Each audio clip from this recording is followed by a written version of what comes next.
In this video, I'm going to show you how to create an awesome looking fantasy map that absolutely anybody can make in like 30 minutes or less.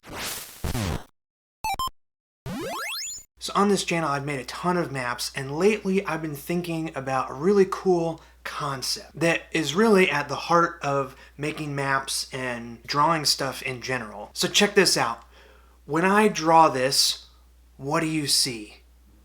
It's a letter A, right? We all agree, I guess if you read and write and speak English, that this is the letter A. Now what happens if I add a few more letter A's to the page? Well, it's just a bunch of A's, but it kind of looks like a mountain range. And if I add some circles with some lines under it, all of a sudden those are trees. And if I make a line coming out of the mountains and going down past the trees, maybe that's a river or a road.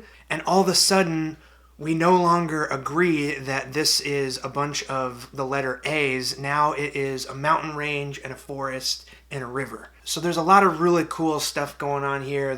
We can talk about how context is important and design and illustration and all kinds of stuff. But really, I bring up this concept just to prove that if you can write the alphabet, you can draw an awesome looking map. Okay, so I recently picked up this insane risograph zine called Lord of the Vape Cloud. It is a parody on Lord of the Rings.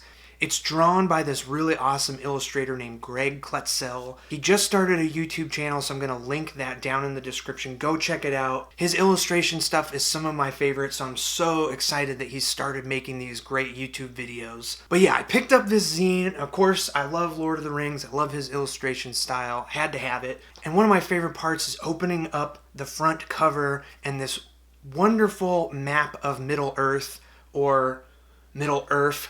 So this map is totally Greg's style. It has all his awesome hand lettering that really makes it wonderful and special. But because this whole zine is a parody of Lord of the Rings, he's also done a Tolkien style map. And I'm looking at this map and I'm thinking, this is like, it looks so awesome, but it's also so easy to draw. So I got inspired and wanted to make a quick little map of Dragontown and the surrounding areas, something to give to my players when we get to the end of playtesting Dragontown and they can decide where they want to go from there. But yeah, I've been thinking about this letter A and the mountains thing, and then I saw Greg's awesome map in this zine, and then I just had to make this video showing you how absolutely easy it is to make an awesome looking fantasy style map super quick. Okay, so if you've watched my past videos, you know how much planning usually goes into making maps and drawings and all that stuff. But this time I really didn't plan things out at all, other than having a list in my head of the places that I wanted to go on the map. So I know what cities and sort of geographical locations are going to be included in the map, and I have the basic layout in my brain, but nothing real specific. So because I've been working on Dragontown, everything is in black and white in the zine. I wanted to add some color, so I busted out a few Copic markers.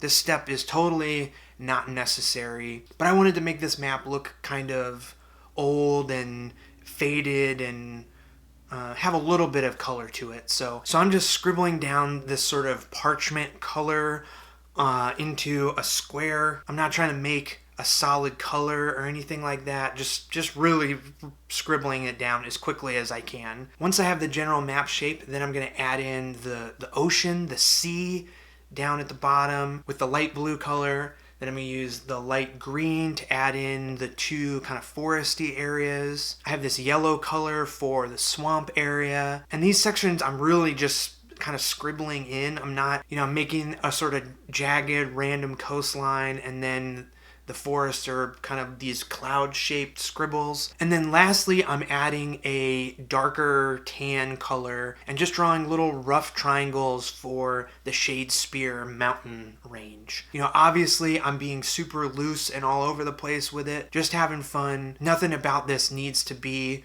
really perfect. The main thing is I'm keeping all of the locations and stuff kind of small and spread out. And that's really, so in this next step, I can write in the names of the towns and the forests and the mountains and the swamp. I'm doing the lettering first so the details can kind of go around it, because if you're labeling your map, you want it to be clear and easy to read. So the pin I'm using is a super basic Papermate Flare medium felt tip pin.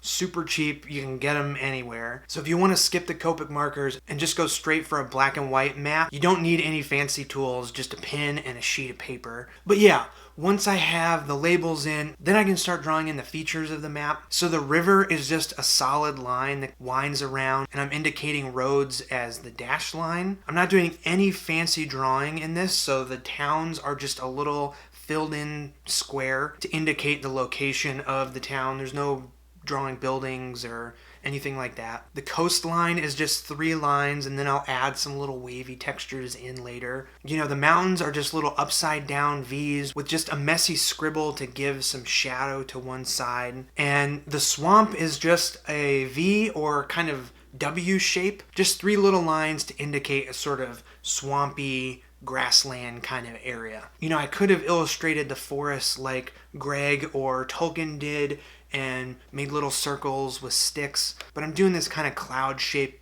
clump of trees instead. And really the drawings are just a bunch of squiggles with just little dashed lines for the tree trunks along the bottom edge. I'm filling in some of the negative space with these little dash, you know, I either do like 2 or 3 little dashes just to indicate kind of like grasslands or plains, you know, non-forested type areas, I guess. And then lastly is to put a border on the map. I like to make it look like a piece of worn parchment that's been rolled up and carried all over the land by just taking a few chunks out here and there. And yeah, that's all there is to it. So this map took me like 20 or 25 minutes to make, start to finish. Super simple, and honestly it takes 0 skill to draw a map like this, but it looks totally awesome, and it's something that I would love to give to my players. It would make an awesome handout for my D&D game. So I want to really encourage you, even if you think you can't draw a map, give it a shot.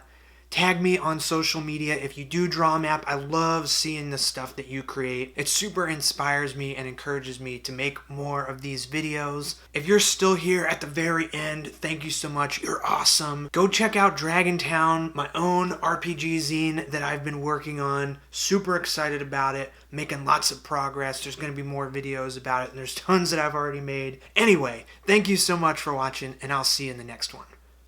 See ya!